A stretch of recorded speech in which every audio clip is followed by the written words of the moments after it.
following is a presentation of the Retro Network.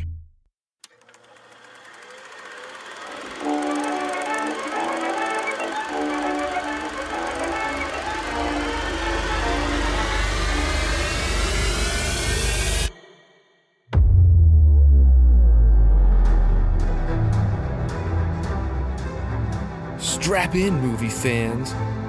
We're about to take you 30 years into the past to explore the biggest blockbuster hits of the 1990s.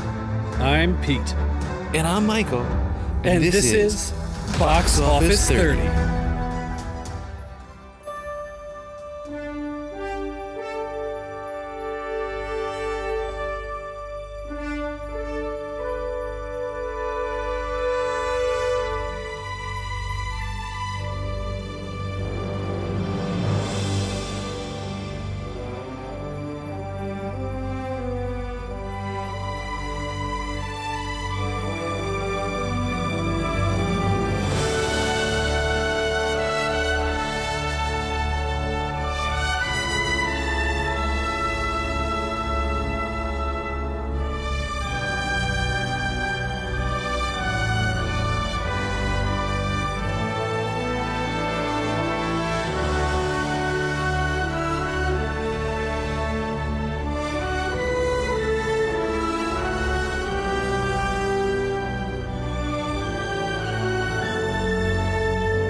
Hello and welcome to Box Office 30 for May 1993, brought to you by the month of June 2023.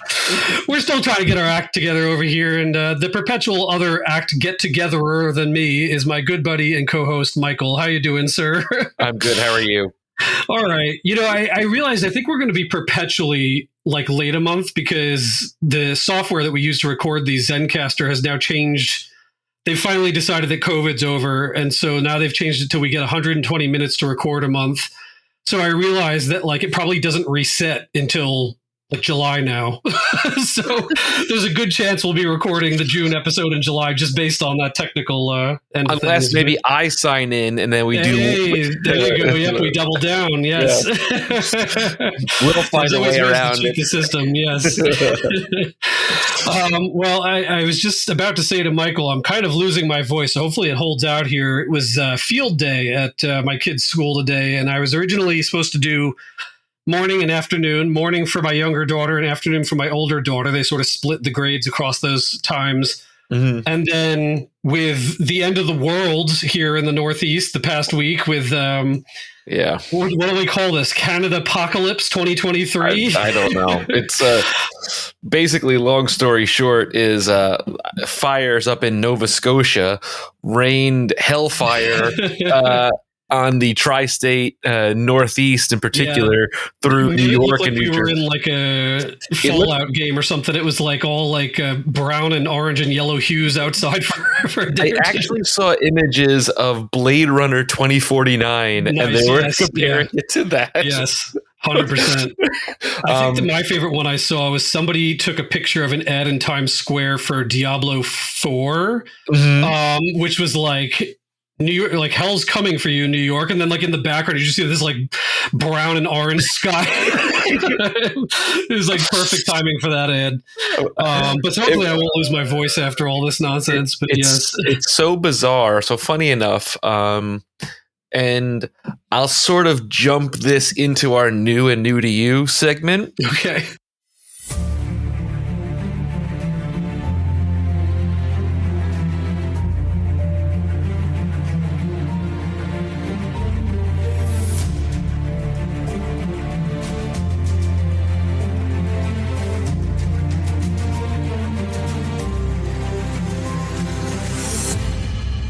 So I went to go see Spider-Man Across the Spider-Verse, right? Upon your recommendation choosing between that and Guardians 3. And just to be clear, Guardians is an incredible movie, but I thought that Spider-Verse was even more incredible. Just so it doesn't sound like I'm like trashing on that. Yes. So I go to the theater for a 12 o'clock show, right? I come, the sky's a little gray and whatever, but it wasn't like crazy yet. Yeah. Here on Long Island. I come out of the movie 2 hours and 45 minutes later. And it was like fire in the sky, like I said, but the air smelled like fire. It was the craziest, most bizarre thing. I'm like, what happened in 2 hours? No, totally. And it's like Mordor room. As you hear that, like people were having where like her eyes were really bothering her and like all this sort of thing. For me, it was the smell of it made me nauseous. Yeah. Like I don't know what it was, but I was like until I went to sleep that night, nauseous from the smell of it. So it was like, I'm not looking forward to it possibly blowing back again here this next week. So we'll see. Yeah, and they also said this is not even the peak of the wildfires in Canada yet, which usually comes in July. They said like, oh, good, fun. Oh, super. So, but yeah, that was one of my new to me's, and as Pete said, it is, to pun intended, amazing. It's amazing. I don't think I'm burying the lead here by saying that I saw it as well. And it's, I've probably said on this podcast a couple of times, but it's probably my favorite superhero movie of all time, the first one. Mm-hmm. And this one was arguably even bigger and better than the first one. They just like Lord and Miller, man, they really just know what they're doing. Yeah. It's just like they know how to tell a story, cool. Man. It's wild. And it's, I don't want to spoil anything, but a couple of the leaks online, there's a little bit of a Lego Spider-Man scene. And the funny thing about that is it's actually animated by a 14-year-old kid who did a Lego stop motion animation remake of the original trailer for this movie. And the directors loved it so much that they had this 14-year-old kid create this Lego Spider-Man scene in the movie. And it has one of the funniest lines in the whole film where Lego Spider-Man is talking to Miguel, Spider-Man 2099, and Spider-Man goes, "You're one of our best, Peter." Which is great because like the whole rest of the movie, 2099 is so down on everybody and everything that like, but he really likes Lego Spider-Man. Yeah, no, it was great. I highly recommend going and seeing it in the theaters. As with the first one, visual spectacle, and if anything, they stepped that up another notch. Oh, man. They were doing some really cool, brand new, creative, clever stuff with the first one, and I thought they took that to 11 with this one. Yeah. Especially with the different Spider-Verses, like sort of painting them very literally in sort of their own art styles and things like that. It was really, really super well done. Yeah. And the only thing I can say bad about it is that we now have to wait until March of 24 to wait for the other half of this movie, because like something like Infinity War and Endgame, it's literally a movie split in two. It could have just been, released as a single. So it's a bummer that we have to wait for that other half. But it was great. I just hope they don't have to push it back, because I know they already pushed this one back from its original release date. What's crazy about this movie, right? So it's a 2 hour and 16-minute animated film, which is long. Unbelievable for an animated film. Like, that's unprecedented. But truth be told, if they had made it both one movie, you could have had no problem sitting through a 4 hour film. No problem. 5 hour. Yeah. It's wild. I did that one time. I went down. This is how nerdy my wife and I are. When we were still in college, and of course you and me and her all being film people. More or less people from I think hers was more like a general communications and ours was more film inclined, but we went to see Gods and Generals in the theater in DC, and that is a 5 hour movie. So they have you watch 2.5 hours of it, then they kick you out of the theater for like a half an hour or an hour, and then they have you come back to watch the other 2.5 hours. And I can't remember a damn thing about it. So it must not have been a very good 5 hours. No, it's not a good movie. It's not a good movie. But yeah, that was my first new to me. The next one I have is another animated movie, which is the DC animated movie Legion of Superheroes. And if you know anything about me from the Wizards podcast, I'm a huge fan of the Legion in DC Comics. I love those characters. Saturn Girl's your main kind of thing in that, right? Saturn Girl, Mon-El, I love them all. They're all fantastic. There are parts of this movie that I really like, and there are parts that I absolutely hate. And if you're a fan of the Legion of Superheroes, and you know anything about them, there are things you will hate in this movie, and it will really bum you out. But overall, visually, it's amazing. It's a good, decent story. It's got a good amount of. It's longer than some of the other DC animated films, but there are just a couple things they did to the movie that I'm just like, why? Why do this? Why? And it's funny. I'm always very mixed on Legion, and for me, it's a little bit in the same vein as like over at Marvel, the Eternals. Mm-hmm. There's too many of them. There's just too many. So it's so hard to keep up with that. But then B, and this is more closely related to me and my feelings with the 2099 universe, is I sometimes dislike the idea of being told that there's this continuity that happens in the future of our heroes, and it's like, it's this, whatever it is. Like, so in this case, it's like, all right, it's the Legion of Superheroes, whatever. And like, they're keyed to like the main character's universe, because they're always saying that like they go back and met Superman, and he like informed their decision and everything. And it's like the same thing for like Marvel with 2099. Like 2099 is such a bleak future. Yeah, it's really so wait, it's the future of our Marvel universe. Like, what are our people even doing if it ends up like this? Yeah. So I like to always think of those as Elseworlds or alternate dimension rather than true future, even though it's very often canonically the future of like the I honestly believe heroes. At times, and this is not a comics podcast, but I honestly believe that at times it kind of is. You and I seem to be talking a lot of comics on this podcast over the last umpteen episodes. Fair enough. But I've always thought the 2099 universe was kind of an Elseworld sort of a thing. The Legion, it kind of like mixes it up a little bit, but yeah, so I could agree with that. My third movie I saw, ironically, another superhero or comic book based movie, is Shazam. And Shazam! Fury of the Gods, more specifically the sequel. I wanted to love it.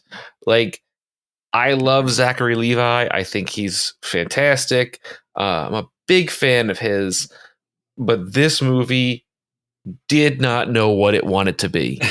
And I think a big part of that is because of the fact that they couldn't get The Rock to be Black Adam as the villain in the movie, so they had to kind of phone it in. And they call it Fury of the Gods, and the movie starts off in a sense where like one of the female antagonists, Lucy Liu's character, which asked me what her name in the movie was, I couldn't tell you. I can't remember, but she like whispers to people in this museum, and they start killing each other. And I thought like, okay, these are the Furies from Apocalypse, and she's giving them the anti-life equation. Nope, not that at all. Not that at all. And I was like, where are we going with this movie? So and funny enough, Shazam! Fury of the Gods is also the first movie on my list. And interestingly enough, so like Zoe really wanted to see the first Shazam, and I finally showed it to her like a month and change ago, something. And she really liked it. So she really wanted it. Well, no, I guess it was longer ago than that, because this movie was out and we saw it in VOD. So I don't know, let's say like 3-4 months ago, I showed her that, and she really liked it, especially because like coming from a kid's angle and like the kids transforming into the superheroes, like she bought into the reason that they made this character in the first place, which was a way to relate to kids. And so she really wanted to see the second one. Timing was such that we didn't get to see it in the theater. So like I said, we watched it, I don't know, like a month or so ago, and she really liked it. And I liked it better than I thought I would. But as you said, it kind of flounders around and doesn't 100% sort of find its way. It's sort of like, it's not as tight necessarily as the first one in sort of what they wanted to get done with it. Mm-hmm. But here's the interesting thing is Zoe and I, as you know, we're avid reading people, and her and I, my thing is like we read every single night, and we've read all the Harry Potter books, and we've read like other, book series. And so lately we've been reading the Percy Jackson and the Olympians books. Mm-hmm. And so just completely coincidentally, the characters from this tie in exactly to the book we had just finished from the Percy Jackson series. Like these are actually like those sisters and the dragon that protects the tree, like literally a Greek myth that was part of this Percy Jackson book that we had just finished. So we were even more keyed in on these characters. So for her, it like doubled the enjoyment of the film because it was like two of her favorite things got thrown together all of a sudden. That's cool. I will say to your point, see, here's where I talked a little bit ago that I had watched the Black Adam movie, and I would rate that as like half of what I would rate this movie. Like they really were floundering on that one. It just felt really tacked and thrown together. It was just really bizarre. And like, to your point, if they had done a Shazam with Black Adam, which they were sort of maybe, I guess at the end of this movie, like leaving it open, I guess that they could do something like that. But I guess it was talking more Mr. Mind, and they had, what's his face? Savannah from the first one sort of in a post-credit scene and things like that. I guess spoiler alert. But I don't know where they're going with this, if they're doing any more with this. To me, this movie, and I guess Flash in a way, although Flash they're now like, using as like Flashpoint, like a way to reboot the whole DCEU. But this movie just was like, all right, well, we've already made it. We might as well like put it in the can and put it out there to the world. I think it was just the last gasp of what was the DC universe, which a lot of those movies were floundering and not really sure of what they were and whatever. And that even goes for the James Gunn inclusion of like Suicide Squad, like they're fun, they're enjoyable. Suicide Squad, fun, enjoyable, but on the whole, I didn't find it to be like a very extremely well put together movie like his Guardians movies are. It sort of felt like a mishmash. But yeah, so like, I just think this movie doesn't know what it wants to be. And it is fun. It is got its charms. It's not unwatchable. People really came out bashing it, and it's fine. It's like it's an okay movie, but it's still like kind of bottom of the barrel, versus a lot of other things that came out this past month. Two of my biggest problems with this movie are, one, the way they end the movie is, I knew this was going to happen. I was sort of like telegraphed from, the beginning of the third act. This was sort of what he was going to do.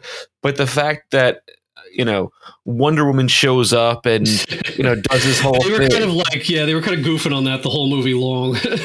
And, there's a couple of things where I'm just like, I didn't appreciate or like any, that part. But also, like, I feel in the first movie when Billy Batson is Shazam, he acts less juvenile. In this movie, they like dialed up like, hey, Zach Levi, you're a kid. Be goofy, be a kid. And all of the other, Shazam family, again, they're kids, but they just play it so juvenile for the, what was supposed to be the laughs. I was just sort of like, all right. Well, now, funny thing for me, and this goes back to the first Shazam movie for me, I feel like either the casting or writing between Zachary Levi and I don't know the kid's name who plays the Billy Batson character, the two of them don't jive for me. Like, Shazam does not talk like Billy talks. Like Billy is, if anything, fairly serious. Yes. And then all of a sudden, when he's a superhero, he's very goofy. Yeah. So they've always missed that mark for me. I feel like a lot of the other Marvel family characters are much better at representing their younger kid. Oh, I think so. Like, Adam Brody as Freddie Friedman, his kid version are very similar, but like. The two leads, can you maybe fill in this answer for me? And this is like me just not knowing enough about the Marvels to begin with, maybe. They sort of like in the first movie when they got the powers, they sort of had like one each of one of the powers, strength of Solomon, Hercules, wisdom of Solomon, whatever. this movie, they just all seem to have the entire same power set. Is that how it normally is in the comics? And by the way, I was also waiting because they like rescued like a cat or a kitten at some point. I was waiting for that like giant cat that they have that like also transforms into like Battle Cat or whatever. Yeah. And it never materialized. Yeah, generally speaking, like, you know, Captain Marvel, Shazam, Billy Batson is the strongest of all of them. Mary Marvel is like the second strongest, but she's also the most intelligent. It almost like taps into their own natural ability. Like she's naturally intelligent and it like gives her more wisdom, but she's also strong and whatever.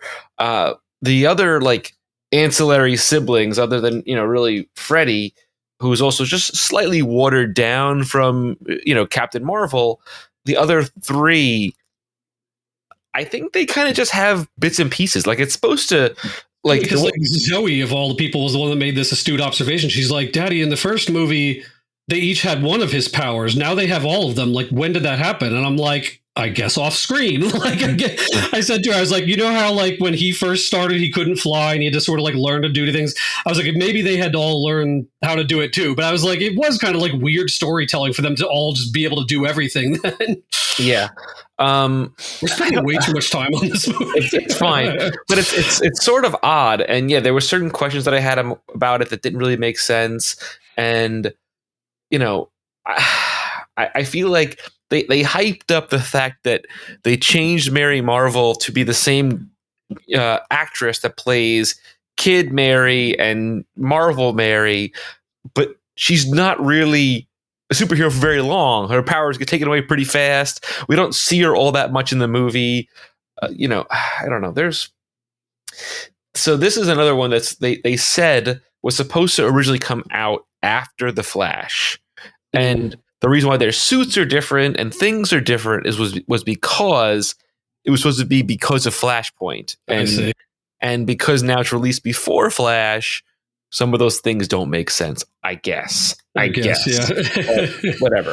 All right, well, moving along, next one on my list, a much better movie to talk about is Guardians of the Galaxy Volume 3.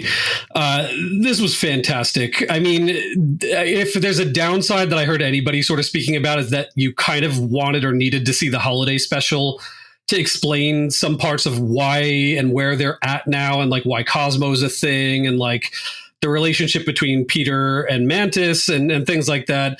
Well, if you have 45 minutes, go back and listen to our bonus episode. Like, I was like, yeah, like, you know, if you're watching this movie, you should have seen the holiday movie because it's incredible. And what are you paying those Disney Plus bills for anyway? So yeah, right. Go check it out. But just a charming movie, although at times extremely hard to watch movie. You know, I heard that PETA of all groups came out in support of this movie, which is like, when is the last time that happened? Most of the time they're complaining about, you know, movies and things like this, but it's brutal. And, you know, like Zoe a lot of times has gotten second sort of watch on Marvel movies because, like, you know, I'm trying to be a good parent and be like, let me sort of pre-screen these and see if, you know, if it makes sense to bring her or whatever first.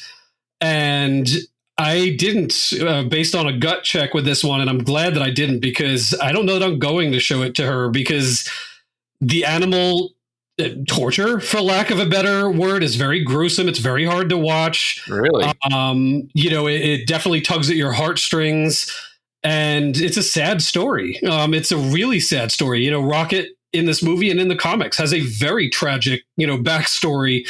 And so it can be very harsh to get through. And, you know, like they wipe out a planet of spoilers, wipe out a planet of people, you know, and all this sort of thing. So it's definitely a violent Marvel movie compared to what you would normally, I guess, consider to be kind of the Marvel formula. It's definitely a James Gunn movie. You know what I mean? Like if you've seen any of his other flicks, he does not shy away from horror aspects in a lot of his earlier stuff.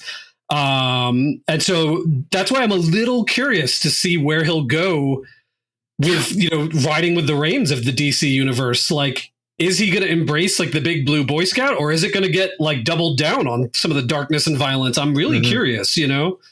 Yeah. Flashpoint itself has a lot of like insane kind of stuff, like when he gets fried by the lightning and things like that. So like, I would not be surprised if some of that stuff, finds its way into the James Gunn DC universe sort of thing, For sure. So I just remember what my fourth movie was now. Okay. Speaking of another superhero movie. 4 for 4. Ant-Man and the Wasp, Quantumanium. All right, yes. And again, I wanted to love this movie. And I felt the first act was really good. The second act kind of flounders a little bit. And the third act sort of falls apart for me. And I was very bummed because people, even though they hate Ant-Man and the Wasp, I love that movie. I think it's a lot of fun. This movie, again, to kind of quote Chris Hemsworth, believe it or not, it's too much trying to be something else and trying to be something fantastical. Well, here's my hot take after having been thinking about this movie longer. It's a good Ant-Man movie. Yeah. It's a bad MCU movie. Yeah. That's the problem. Right. Like, as far as like, if you just like forget about all the rest of the movies and just think about the Ant-Man universe, it's fun. It's fun in that universe, but it's too high stakes for Ant-Man, for going forward for these characters, and it just flounders on that. I think that's the problem. Yeah. So that's all I got to say about that movie. Yeah. Well, so anyway, getting back to Guardians, highly enjoyable. I mean, I could sit and really like pull apart like everything that I loved about this, but it's just it's a love letter to these characters. It's a send off to these characters. It says that Star-Lord will return. I'm really curious how that's going to happen because I think several of these people are like, this is it. I'm done now. With this universe, like I think Zoe Saldana is not going to come back as Gamora. We know Dave Bautista's done with Drax. So I think several of these characters are kind of like done and out. So I'm curious, like if at all, like where it's going to go from here. But I guess we'll see.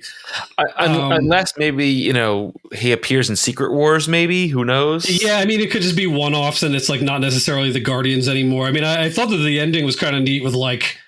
Who's supposed to be like King Groot, whatever thing, I guess you haven't seen this. Yeah, you haven't seen this. All right, well, I'm not going to spoil it for you then. Next movie on my list then is Dungeons and Dragons, and I had mixed expectations for this movie. I should probably preface by saying that I'm somebody who's never played a game of Dungeons and Dragons, but I know how it's played, and I understand a lot of like the in-humor from it, which helps a lot when you're watching this movie because there's a lot of Dungeons and Dragons in-humor.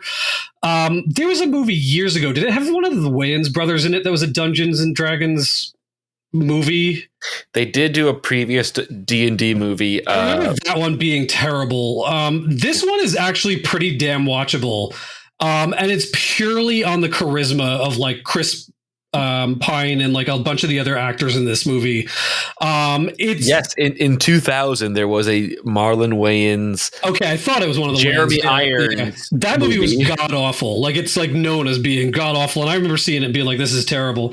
This movie is actually completely watchable. Like if you can like even put aside like Dungeons and Dragons, that's for nerdy people rolling dice. It's actually just like a fun medieval fantasy themed movie. Mm-hmm. And they do some incredible shit with the visual effects, which is I think what really like pushed me over the edge with it. They did some really super fun. That's cool. Stuff, particularly with the druid character who can change into different animals and things like that. But it was just fun. It was really funny at times. It's a light story. So like, it's not like where it's like dragging you through like a lot of like, muck. It's kind of in the vein of a Guardians. It's sort of this ragtag team of like loser people get together and do a thing. I actually honestly feel like that one's worth a watch out there in movie land. So check it out if you haven't. And then the final one to bring things full circle back to where we started is Spider-Man Across the Spider-Verse. And I'm not going to say too much more than we said already, except to say, go out and see this movie like right now. It was so fun. They evolved the characters perfectly to like the next stage of where they need to be at. I love how, and again, I hope this isn't getting into spoiler territory. I love how they start the movie with Gwen and like her story and like what's going on with her. Very much mirrors Gwen's origin in the comics. So I thought that was a really cool nod to her instead of it just being, what's happening with Miles to start right out of the gate again. Well, it nearly, believe it or not, rips from the pages of Spider Gwen's origin story. Yeah, more or less, like. Pretty darn close. Yeah, it really does. It changes a few things, but as you say, more or less, it's basically how her story gets started, and I love that they are doing that in the way that they are. And then there's so many other great Spider-Verse characters that they brought into this. Characters in the first movie like Noir, Spider-Ham, Penny Parker, and Spider, great additions. But rather than just completely rehashing that same grouping, they sort of took like the prime characters and then like they brought them in at various points. And they're alluding now, again, spoilers, that in the next half of the movie that they're kind of getting the gang back together, plus the new like kind of best characters from this movie. Yeah. But they didn't just like copy and paste from the first movie. They allowed some new characters in that are, and I say new very loosely, because if you know the Spider-Verse, you know these characters already, and they're amazing characters. Yeah. But it's maybe new to like the general movie going audience and new to our Spider-Verse movies here. So it was super fun seeing them come in.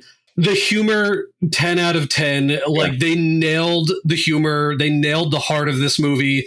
They just knocked it out of the park. And like, again, I'm super biased. So like, I'm already going to praise this movie to high hell, but they just did such a damn good job with it. And I think one of the hills that I was like, how are they going to get over this with how do you turn Spider characters into villains? How do you make them an antagonist in your world, outside of course, the Spot. And again, you and I said this the other day, the Spot is a joke. He's been a joke since the time that he was introduced and like Spider-Man laughed at him in the comics.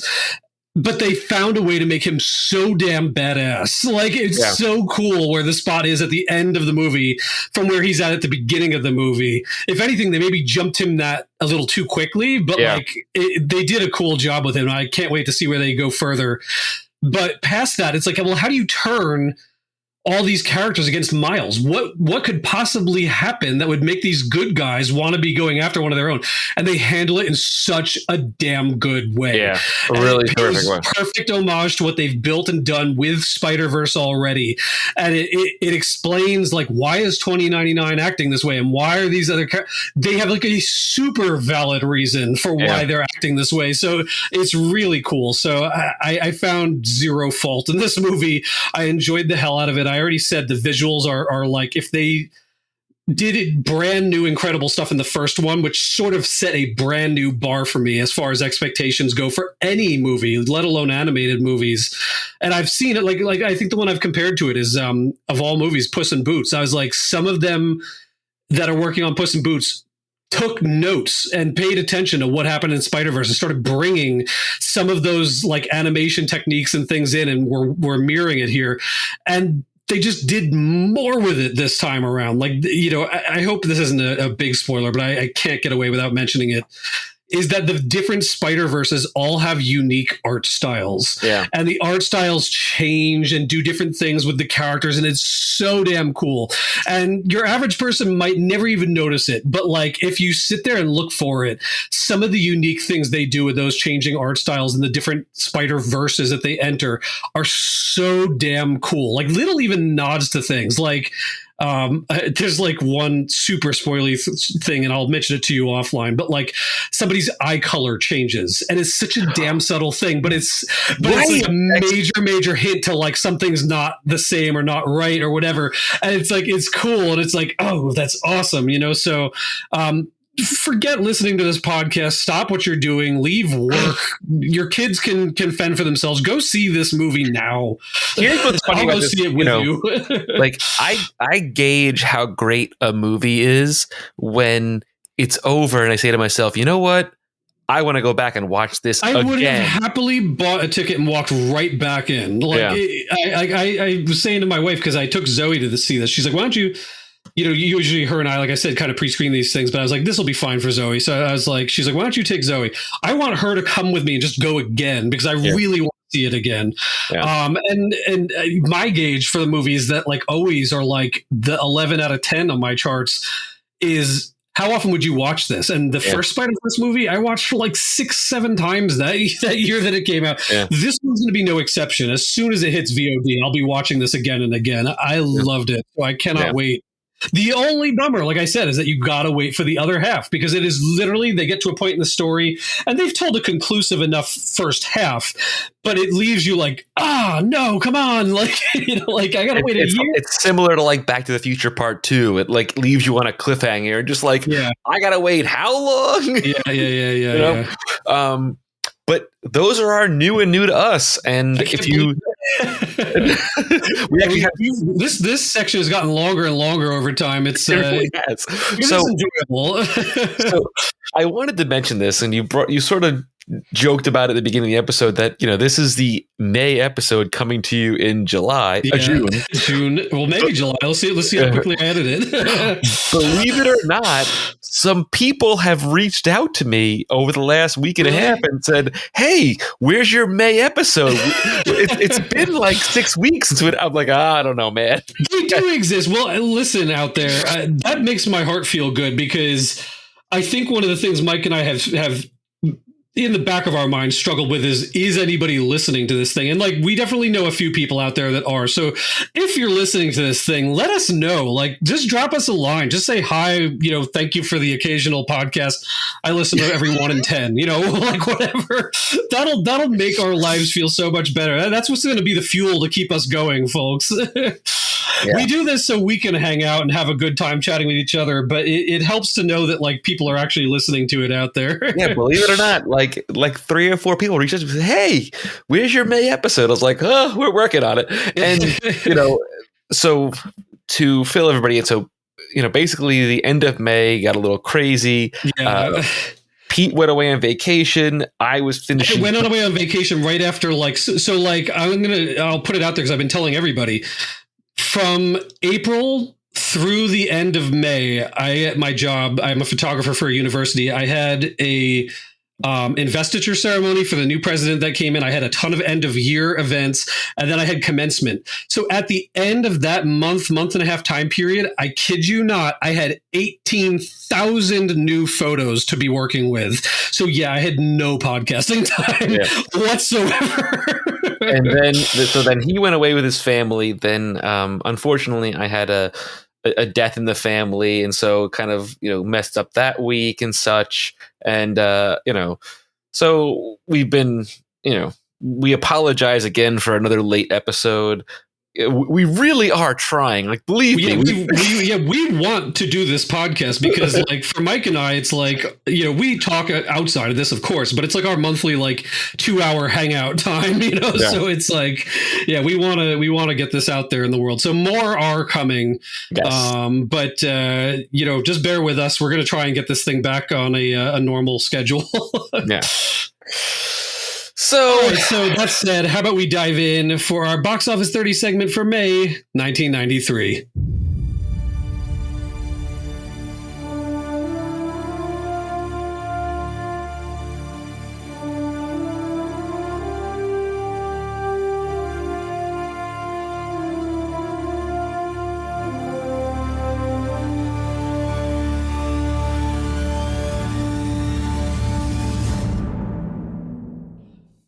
Welcome to May 1993. I have to say, I was a little surprised how short the list was because I feel like usually you hit May and June and the summer movie season kicks off, but it was surprisingly short. But we'll jump into that more in a minute. So number 1 for May is Dave with a May gross of $37.7 million.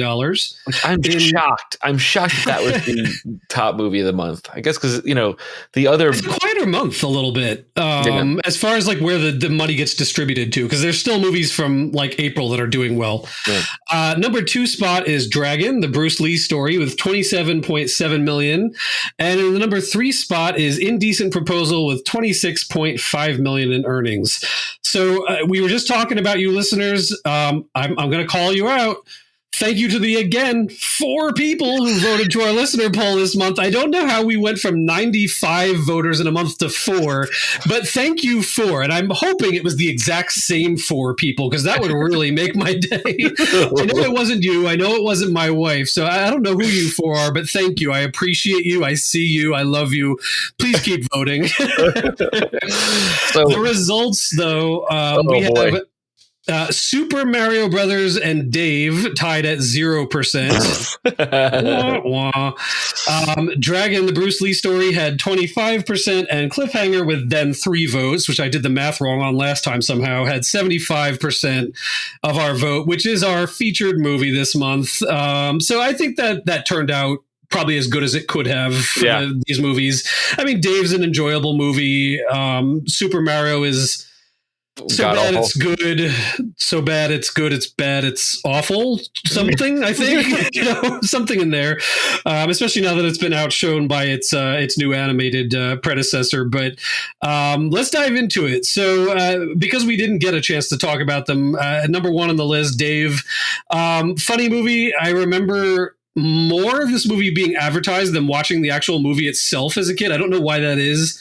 I think I must have had some VHSs that had the trailer on it, and so in watching those, I kept seeing, the trailer for this over and over. But they advertised the hell out of they advertised the hell out of this movie, and I saw it on VHS too.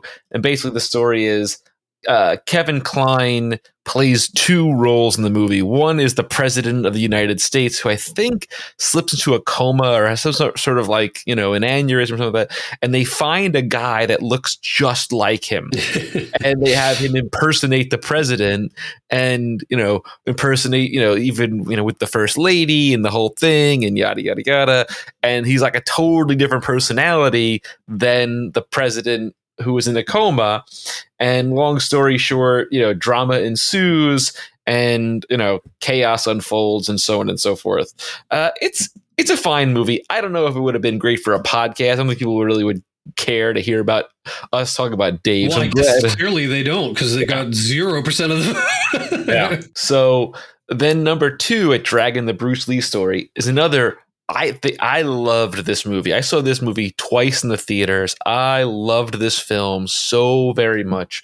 But again, I could see why it didn't win, because it's a long movie, first of all. And, I don't know what the audience is for it, to be honest with you. I just thought it was a great movie at the time. I still like it to this day. Number 4 on our list is a movie called Sliver, which at first I was trying to think isn't this like a horror movie? And then I was like, oh no, it's Slither. This is the Sharon Stone, Billy Baldwin movie. Yes. And Tom Berenger.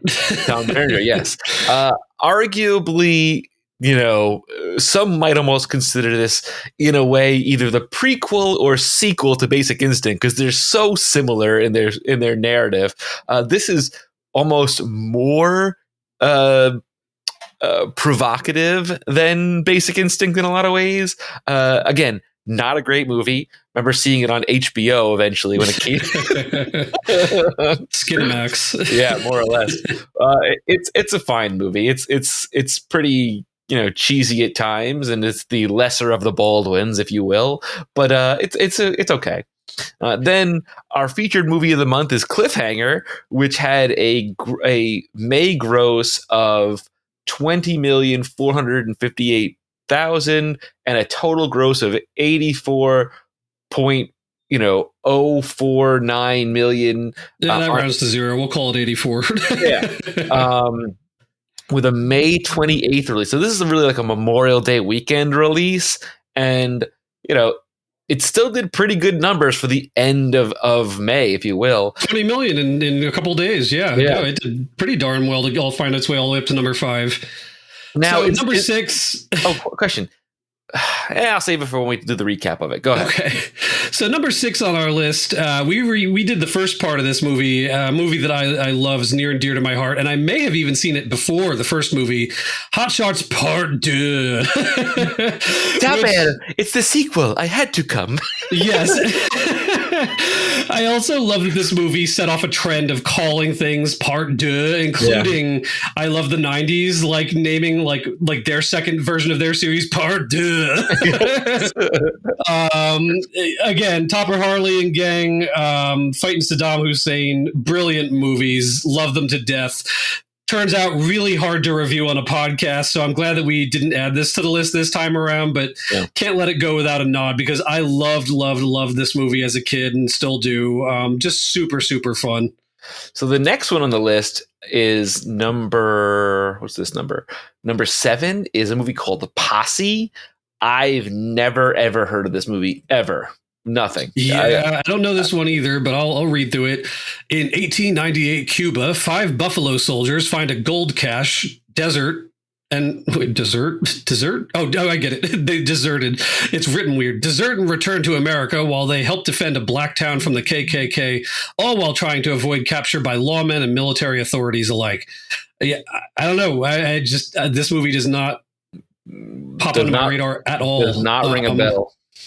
I will say, despite being in the number 7 spot and earning almost $12.8 million, it was only on 949 screens. So it did a pretty good number of being on a much smaller scale of screens, honestly. So good for them. So the next movie on the list is Made in America, which is a Whoopi Goldberg, Ted Danson movie. I remember this movie. I remember not liking this movie very much, but I think I didn't get it as a kid. But it says... a young black woman discovers that her father was a sperm donor, and if it wasn't bad enough, he's white. That's the tagline. Nice.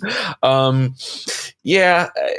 don't think this movie translates well today, but it had interesting parts to it, and it does have an interesting take on, just family in general. But I remember not liking this movie at the time because Ted Danson plays it so kind of douchey that I just didn't dig it, in my opinion. So number 13 on our list is a movie called Lost in Yonkers. And while it doesn't ring any immediate bells for me, I did look it up, and it's a film version of a play that won the Pulitzer Prize 2 years previous in 1991.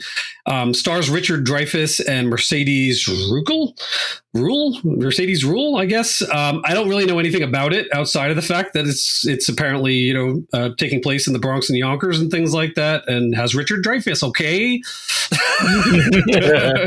All right, so number 17, I'm excited about here. Number 17 is the original Super Mario Bros. Movie. As a kid, I liked this movie. That said, as a kid, I even recognized how bizarre and weird a movie this is.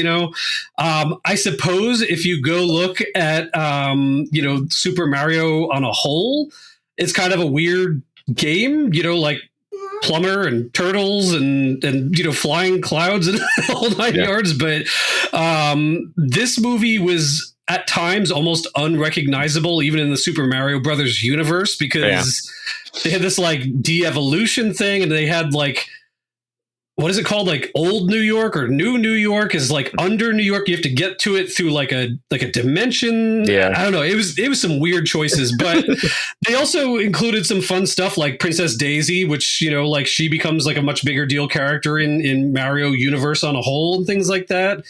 The fact that her dad was a living fungus that lived throughout the city was kind of a hot, odd take on like I guess like the toads and things like that. I don't know.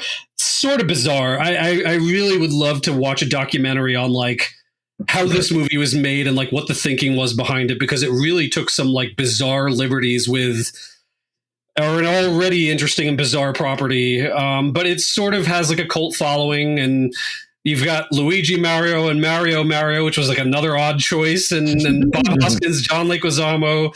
It was definitely a product of its time. So I'm not going to be showing it to my kids anytime soon, and I don't really care to watch it again myself. Big shout out to Big Bertha. Yeah, it is a movie. That's for a fact. So next on the list is Menace to Society, which I remember this movie, and I remember being it's so. This is what it was. It's so ahead of its time, but it was such a good movie, and it really didn't have like a huge famous cast other than Samuel L. Jackson, but it was just a very interesting movie about a young street hustler who attempts to escape the rigors and temptations of the ghetto in a quest for a better life. And it's a very, very good movie. If you haven't seen this movie, you should definitely check it out. It was. Now, I hate to say it, but I feel like this movie for me only exists or translates into what eventually is "Don't be a menace to South Central while drinking your juice in the hood," which is like I saw that when I was younger for sure. I did not see this movie when I was younger, which is probably a disservice to the probably arguably better movie. Well, Don't Be a Menace is a comedy and a satire where this is not a comedy. No, yeah, but I think, like Don't Be a Menace based itself off of like this and Boys in the Hood and things like that, So number 29 is Much Ado About Nothing. And I can't tell if this was one of the remakes or this is the original one that they did in the theaters or not. This is, based obviously on the Shakespeare play, and it's a Kenneth Branagh film, which his movies can be hit or miss and somewhat self-indulgent at times as well. So it's hard to say, but it's got Kate Beckinsale. I believe Michael Keaton's in it too. Denzel Washington, Keanu Reeves. Oh wow, it's got quite a cast. Yeah, it's an interesting cast of quite a few people in the movie, but I've never seen it, so I couldn't tell you anything about it other than it's the Shakespeare play. So well, number 30 on our list is a movie that I've definitely never seen, but after reading about it, I really want to. It's called Carnosaur, and it says, "Oh, you don't know about Carnosaur? I don't. A genetically manipulated and very hungry dinosaur escapes from a bioengineering company and wreaks havoc on the local desert town. A security guard and a girl environmentalist try to stop both it and the company's doomsday bioweapon." Yeah, I don't know this movie, but it sounds like something that I would love to see. Oh, Carnosaur is like a huge cult following to this movie. And if you ask Steven or Adam, this is the only movie that has the Roger Corman Fantastic Four movie trailer attached to the VHS. And so they, in particular, sought out this movie just to watch the trailer for that movie that was never released. Nice. So, all right, so we got a couple bottom of the barrel ones here. So number 34 is a movie called Excessive Force. Number 35, Happily Ever After. And finally, at the bottom of our list is number 36, American Heart.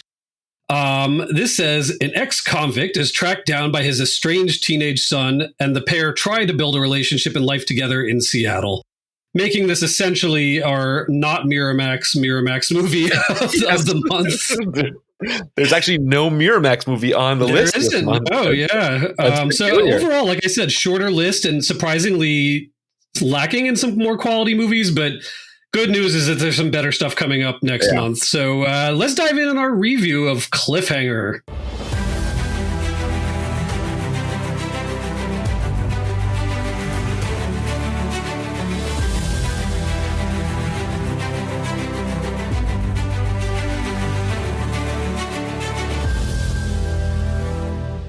Okay, so Cliffhanger is an action thriller film released in 1993, directed by Rennie Harlin. The movie stars Sylvester Stallone as Gabe Walker, a former mountain rescue ranger haunted by a tragic accident, which all I could think about was the beginning of Ace Ventura 2, I think. The film also features John Lithgow as Eric Quaylen, the leader of a group of criminals searching for lost money in the Rocky Mountains.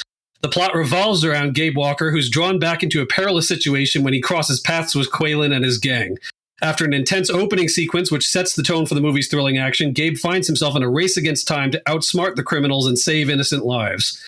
Cliffhanger was written by Michael France and Sylvester Stallone, based on a premise by climber and writer John Lang. The film had a budget of around $70 million, went on to gross over $255 million worldwide, making it a commercial success. Upon its release, Cliffhanger received mixed to positive reviews from critics. The film's stunning cinematography, exhilarating action sequences, and Stallone's performance were widely praised. However, some critics found fault with the plot's predictability and the film's occasional reliance on cliches. Nevertheless, the movie's box office success and thrilling spectacle cemented its status as an entertaining action film. Okay. So that's like the official byline on it. Like, what's your take? It's Die Hard on a mountain. It's Die Hard on a mountain, 100%. So I have to jump in to start by saying, and I sort of said this to you right before we got recording today, I couldn't remember if I had ever seen Cliffhanger or not. It feels like a movie that you should have seen, and yet I don't think I ever saw the whole thing, if at all, because I think I thought Cliffhanger was going to be more about climbing mountains and like survival, but it's really just a generic plane gets hijacked and then people need to like stop hijackers sort of thing. Yeah, it's a heist movie, just like Die Hard. Yeah. Yes, sure. And I will give it credit for being at least in a unique environment, because you and I have said multiple times the 90s were full of plane gets hijacked movies, and then wherever they inevitably end up past that is fine. But I got to give them credit that they're like stuck up on this mountain and they got to find the money because like the heist essentially went wrong. One of the guys was left over in the plane, like was able to like, shoot the pilots, and like the cargo fell out and like was sort of like landed in random spots all across this mountain. Now, luckily, they have some guy on their team that just happens to have this like doodad tracking device that'll tell them like where everything the boxes are, which is like some amazing forethought, because if this had gone as planned, the money would have just all been in their plane and they would have flown away and that would have been that. So like, I don't know how they knew to have this guy along who's like the one guy that can run this like machine that can like, essentially it's like a location finder essentially. Yeah. And it, pings when they're closer to it and all this, but they're perpetually thwarted by 3 like mountaineering guides that have no business being like the action stars that they ultimately are. And they're essentially battling mercenaries, and they've got, no training in the sense of like fighting or weaponry or any of that stuff, but yet they are able to outsmart these mercenaries, no problem. So let's start at the start, because I feel like there's a couple of ways that we can break this film down, and I'd like to maybe approach this talking about the characters and their actors, but I'd like to start this off. You cannot start talking about Cliffhanger without talking about that first 10 to 20 minutes, which I would argue is the best part of the whole movie. Best part by far of the whole movie.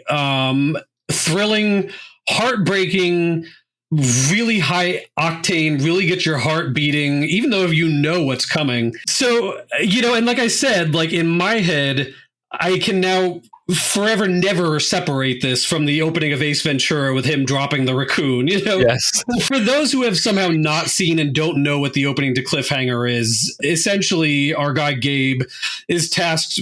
They have like a helicopter search and rescue group, and the character whose name I'm forgetting, who's played by Michael Rooker. Michael Rooker, Yondu from the Guardians movies, who, by the way, and I'm going to circle back to this, is by and far my favorite part of this movie.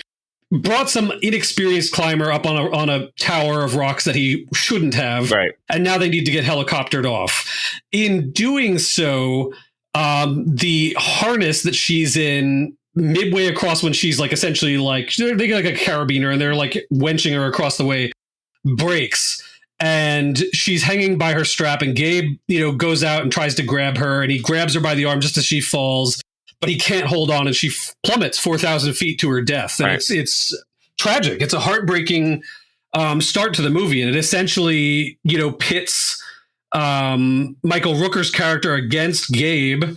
I need to look up his character before I keep calling him Michael Rooker. His name is Hal. Hal, thank you.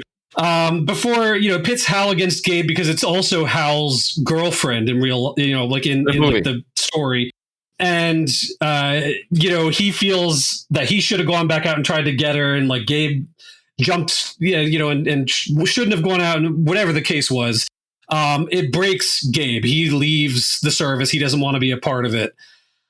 Fast forward now into, I think it's 8 months. Yeah, it's like 8 or 10 months later. Later on. Yeah, they say in the movie, I forget which it is. And we get into this situation where this money has fallen and everything. So from there, they have this big shootout on the plains. It reminded me very much of Dark Knight and like sort of the opening of the 2 planes, and like it ends up happening a little bit differently than that. But I was like, you remember when we saw Dark Knight and like they had the 2 planes tethered together and it was awesome? And then I was watching this and I was like, wow, like they kind of did something very much like that, like, years and years, like 20 probably years before. Yeah. Although I will say, I do think ultimately the Dark Knight does it better, but pretty cool opening scene. I was a little curious how they were doing some of it because I wasn't sure if they actually had these two planes tethered together and they were still flying them, whatever. I don't know, but pretty cool scene. But ultimately, this trained mercenary crew loses their money and kicks off. Then they need to get it back and the good guys need to stop them. So I figure, why don't we spend a little time with each of the characters and sort of break down where we're at? Because for me personally, the actors in this movie and the way they portrayed their parts sort of made and broke portions of this movie for me personally. I would agree. So let's start at the start with Sylvester Stallone. So Sylvester Stallone, in my mind, has much better movie roles than this one. I found him really unremarkable. You know what? In this movie, I'm trying to remember if this or Demolition Man was first. Was Demolition Man first? Or was this the first? Well, wouldn't Rocky predate this by several years? Yes, but what I'm saying is there was a time where, like, after something like Stop or My Mom Will Shoot and stuff like that, where he had kind of like a real low point in his career, he then picked it up with stuff like, Cliffhanger was first, then Demolition Man. This was sort of his sort of rebound from movies like Oscar and Stop or My Mom Will Shoot and things like that. And so this was like his first foray into becoming, kind of like how Travolta had that sort of bounce back after, Face Off and stuff like that. And Pulp Fiction. So, Stallone in this movie plays, Stallone essentially, and he's a guy who's on a freezing cold mountain with no sleeves, with no sleeves, almost no clothes on, nothing can kill this guy. No matter what you do, you can't kill him. And which again, right? Like a bunch of action movies, that's usually going to be the case. You get like some generic action hero, bullets seem to magically like separate and go around them, this sort of thing. But I think for me, unlike this character in, let's say, Die Hard or a lot of other movies, he's not the smartest guy in the room. He's not outsmarting them at everything. It's just that he happens to be a better mountain climber, so he keeps getting to their money first and he keeps destroying it, which, like, I don't know how smart that is. Right. You know what I mean? Like, what does it cost him to just let these guys get the money and get off the mountain? Like, he doesn't really have any personal stakes outside of, like, these are bad guys. Right. You know what I mean? Like, they have Hal, essentially like captured, but what a way to get that guy killed to keep destroying this $30 million that they're trying to retrieve. So that plot line didn't really make a lot of sense to me, particularly given the fact that these bad guys, maybe in more so than any other action movie that I can think of, are just ready to kill people at the drop of a hat. They're like, unremorseful. They have no problem with it at all. Like, they just kill people for fun. Yeah. There's no reason several people in this movie need to die that just because they're like, shoot them. Yeah. Like just really heartless, merciless killers, these people. So I don't know how Hal lasts as long as he does. The whole premise of this movie seems to revolve around that certain people have certain skills and you need that person to stay alive. We need a pilot to be able to fly off the mountain. We need a mountaineer to be able to show us how to get from one cliff to the other. But with that said, like, Hal's leading them around. But in the meantime, like, the people seem to show a lot of competence with rope work and like carabiners and like very narrow all this sort of stuff. So I'm not entirely convinced they need any of them. And also, like, they were in an airplane. They didn't have anything prepared for climbing mountains, like, snow boots or whatever, or any kind of like, I don't know. It just seems like they could have probably found the boxes themselves without needing anybody. Yeah. I don't know. And, like, we have this, like, you want to have like a redemption arc for a hero when they start off a story where, like, the one time he had to hold on, he couldn't do it and he let go and she died. And you get something like that later in the movie where he's holding on to the other woman during like an avalanche and like an explosion. And like, she was like almost like a carbon copy of the woman that fell. So like, she was completely unremarkable. But I want to get into, we'll get to her in a few minutes, but Yeah, but like, he saves her and lifts her back up, but it was like they didn't do it right. Like they didn't like seal that moment like this is the time I failed, now I gotta succeed, and then he succeeds. Inversely, it was just sort of like, yep, he pulled her up. Inversely, going back to superhero movies, like in Spider-Man No Way Home, when Andrew Garfield's Spider-Man saves MJ as a redemption moment for losing Gwen Stacy in Amazing Spider-Man 2. Exactly. Yeah. He just doesn't have an arc. It's like he's a guy who saves people from mountains in the beginning of the movie. He's a guy who saves people from mountains at the end of the movie. And there's just no growth there. There's just nothing interesting happens to that character. The most interesting thing that happens to that character in the entire movie is when he power lifts a huge man, like he weighs 12 pounds through that stalagmite. I forget which one's on the roof. And spikes the guy through the gut. And I was like, oh my God, this movie has jumped the shark at this moment. And again, he's not a cop. He's not a Marine. He's a mountain climber. And he just straight up murders that guy. No problem. No problem. Now, let's talk about John Lithgow's Eric Quaylen character. And I know you love John Lithgow. Well, that's what I was about to say. I have to lead off by saying I love John Lithgow. That being said, I'm going to follow up that comment with this is by and far the worst ever John Lithgow. I hated him so much in this role. Thank you. I don't know what the accent was. Yep. The accent kept coming and going.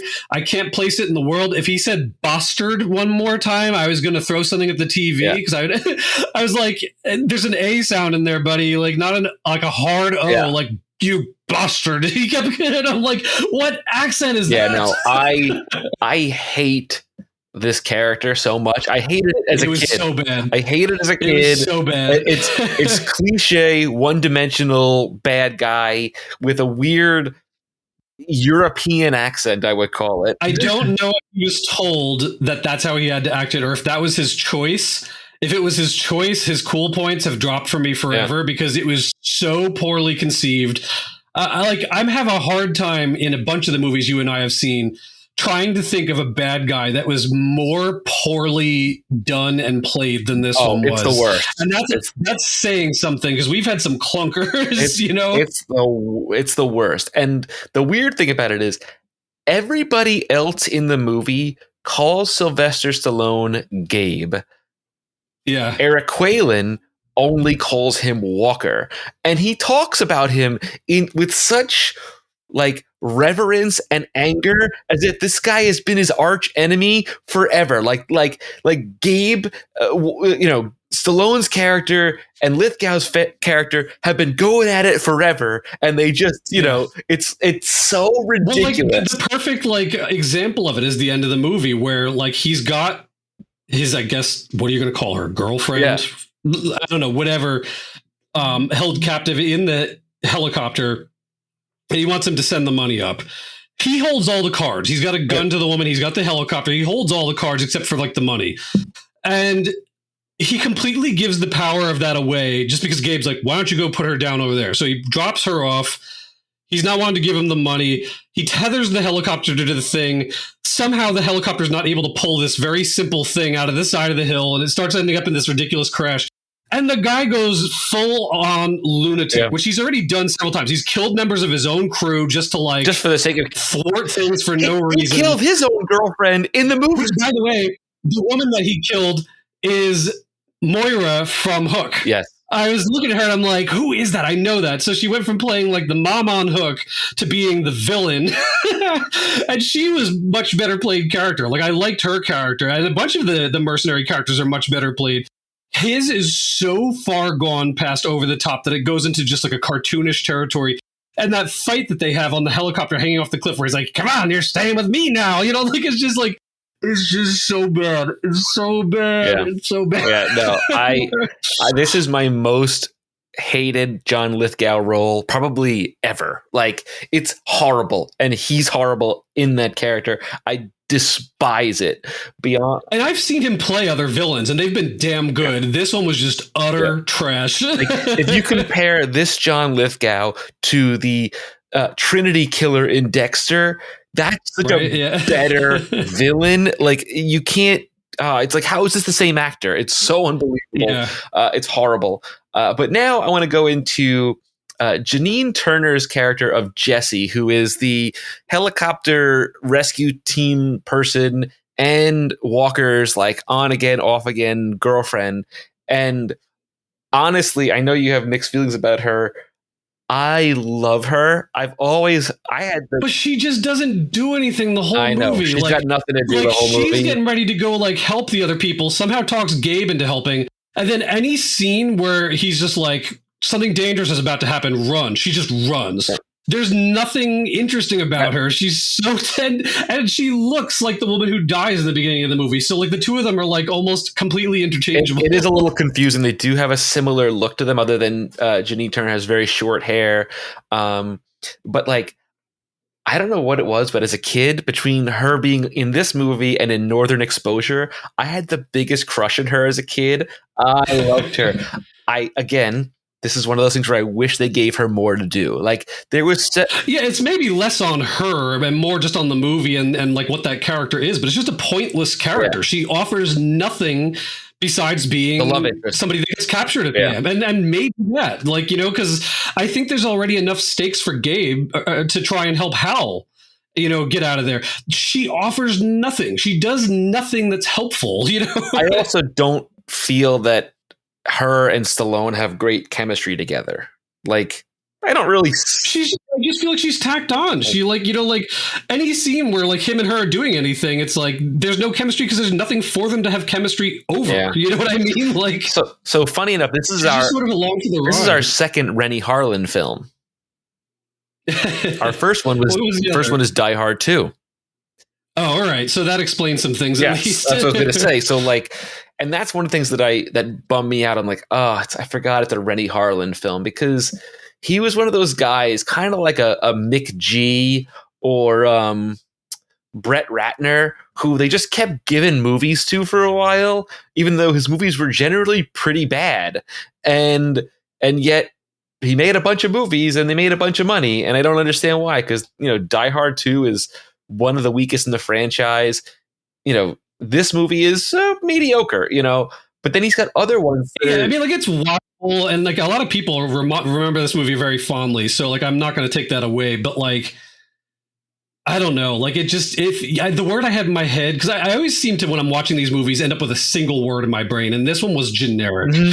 Everything about this movie felt generic to me. It didn't feel like anything except for maybe the place setting stood out or did anything interesting or better than any other movie like this has done. Yeah. And in some cases, it did things a lot worse.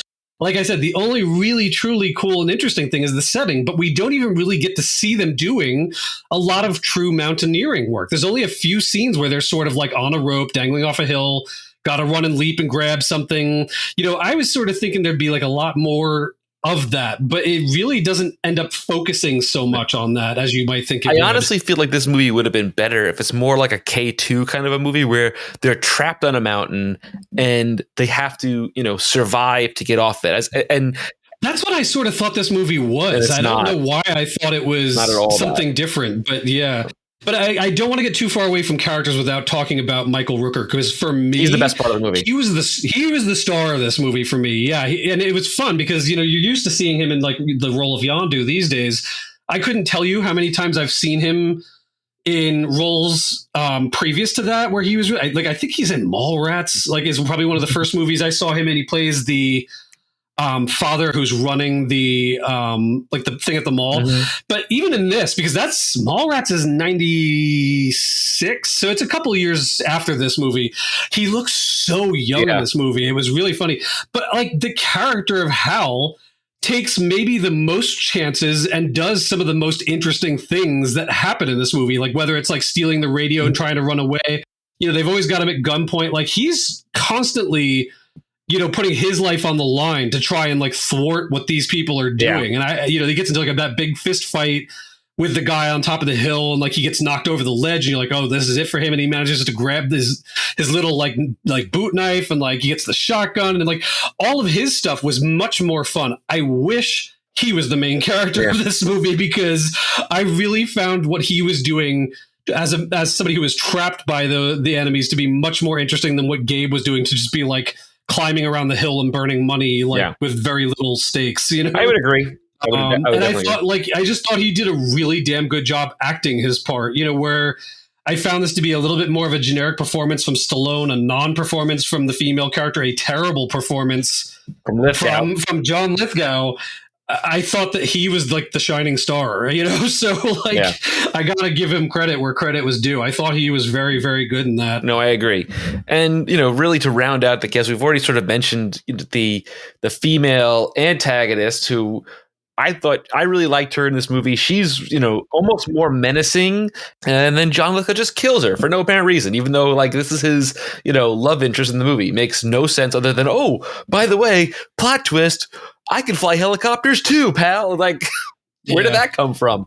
Well, the only other recognizable name for me was Leon, who I would probably purely only otherwise recognize from Cool Runnings. He plays the main character in Cool Runnings.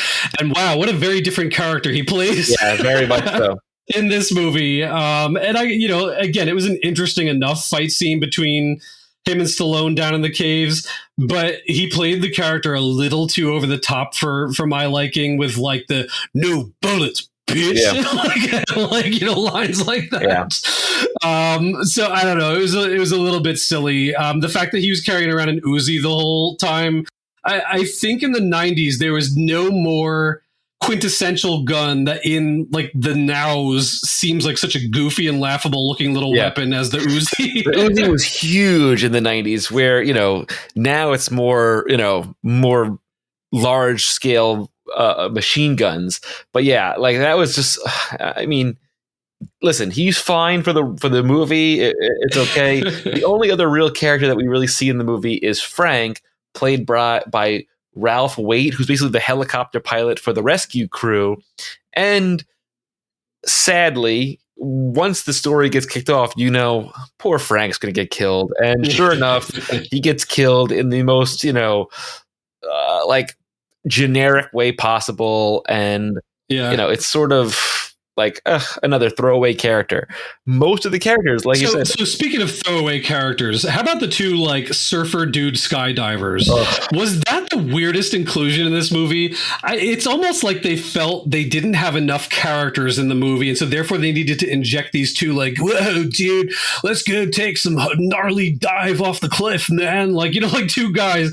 And I just don't get it. Like they had like their own little scenes unto themselves, like when they're like in a tent hanging out, you know, like, wouldn't you rather be down like in Tent City than this dude? You know, like whatever. The two of them get killed, you know, like, so one of them like just gets gunned straight down. The other one, I thought somehow escaped the bullets, but he must have gotten shot too. He does skydive and he ends up in the tree.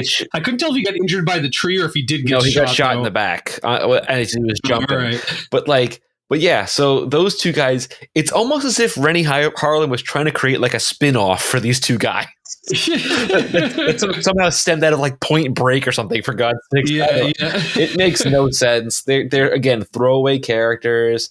It like takes you out of the rest of the narrative that you have to like deal with these two guys. It's like, why do we care that they're up there? It's a weird, I don't know. It's sort of just a shrug your shoulder sort of thing. You know, listen, overall, is the movie the worst piece of garbage we've watched on this podcast? No. Far from it, no. But it's just very generic. And it's super generic. And for what I thought the movie was, or you know, the way that people would, I don't want to say people talk reverentially about this movie. I don't think I've ever run into anybody that does. But how I thought this movie was remembered and what it was about was very different from what I ultimately got. And that just ended up being essentially for me like a B heist movie. So ironically, last month when this podcast was supposed to come out, they announced that Cliffhanger 2 is coming, starring Stallone. That's because Stallone is constantly running out of money and needs to keep injecting money back into his career with new versions of all the old movies that he made that people liked. And you know, he needs to finance the fifth Expendables movie, so he's going to do it by making another Cliffhanger movie.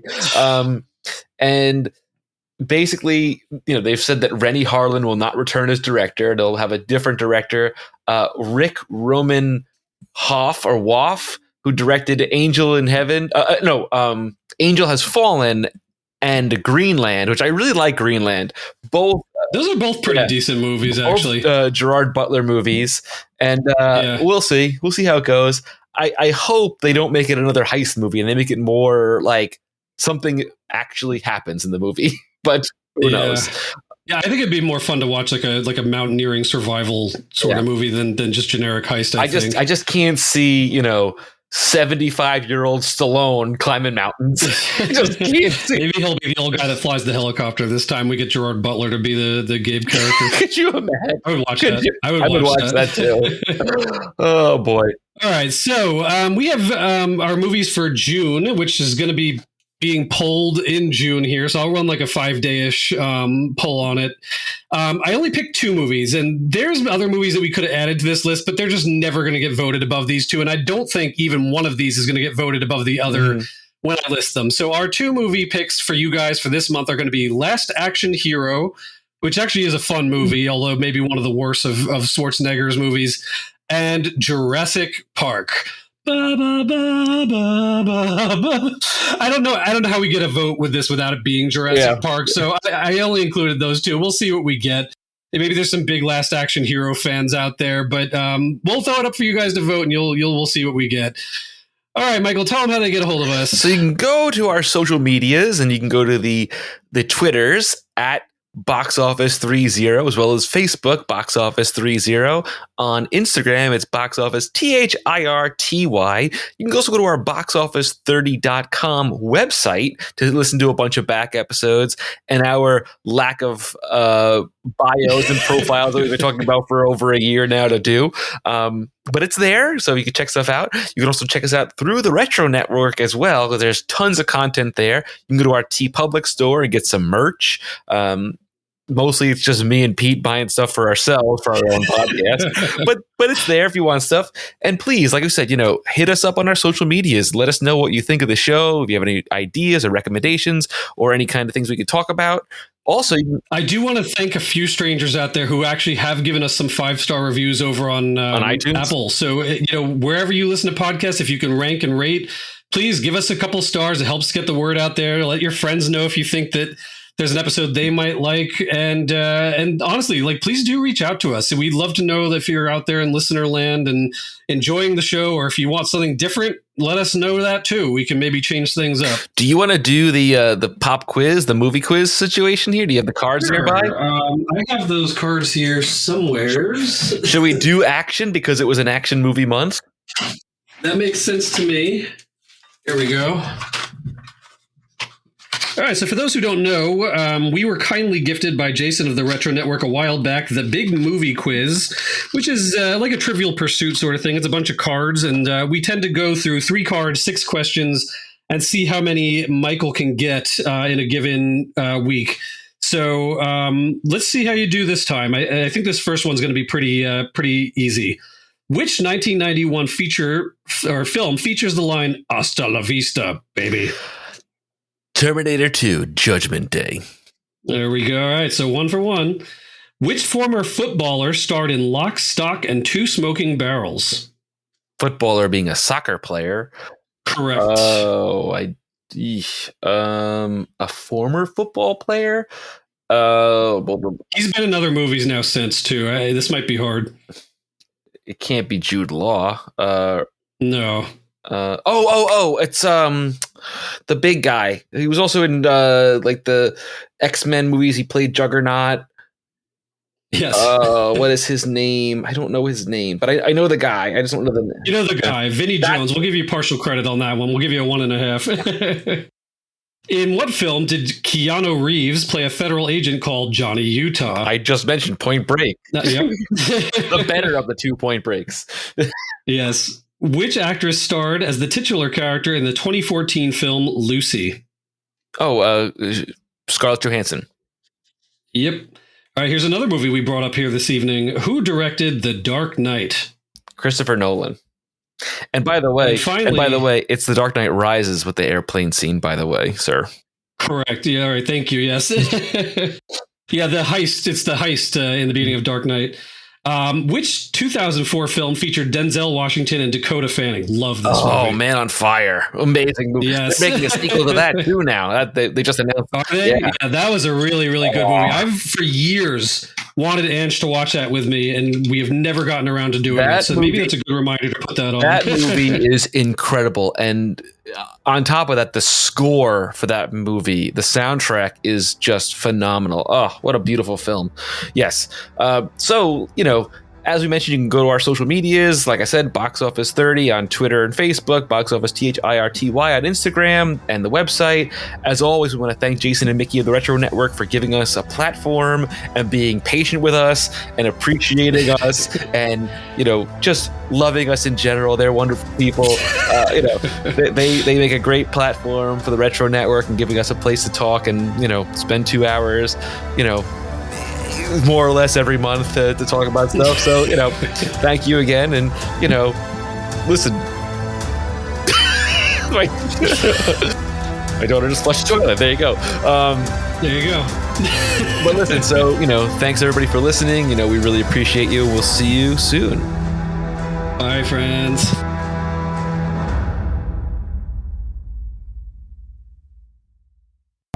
This has been a presentation of the Retro Network.